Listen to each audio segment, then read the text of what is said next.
Good day, Cougars. You're watching Cougar Pause on the CBN. I'm John Artigas, and today is Thursday, February 23rd. Last weekend, the UIL Solo and Ensemble Choir performed in a contest at South Hills. 9 of our students performed for a judge or were rated based on their performance.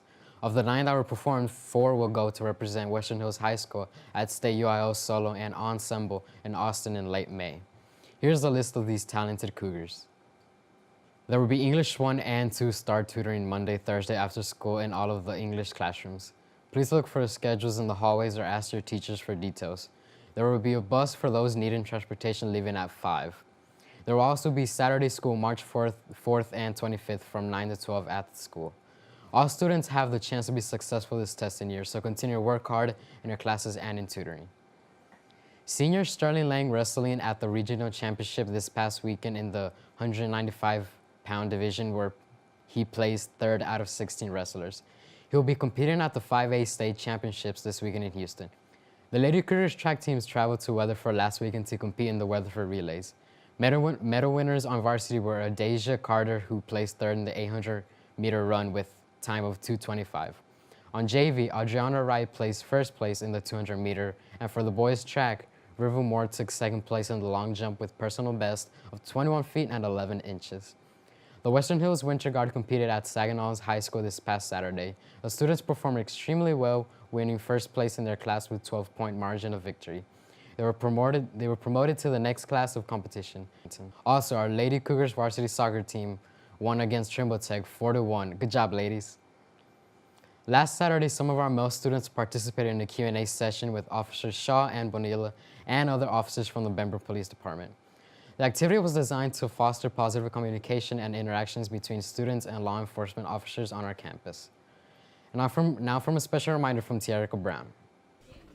It's your girl T Brown. Friday, February 24th is the last and only last day to get your grades in. So that means get your grades in as soon as possible because no teacher wants to grade work over the weekends.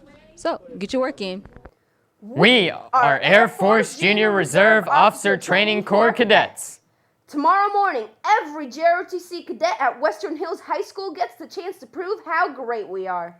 In the morning, we gather as wingmen, proving to those who have come before us and to those who come after us that this year we are the best. Get your service dress uniform ready.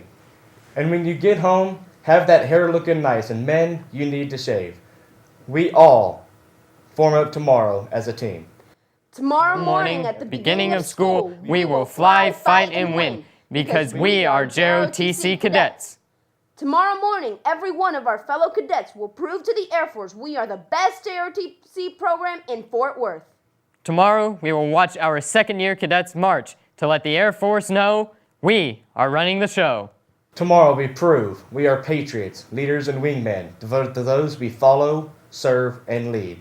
Tomorrow we prove we are Air Force Junior ROTC cadets, and every one of us will be there. We must all be there at the beginning of school, ready to win. See you in the morning.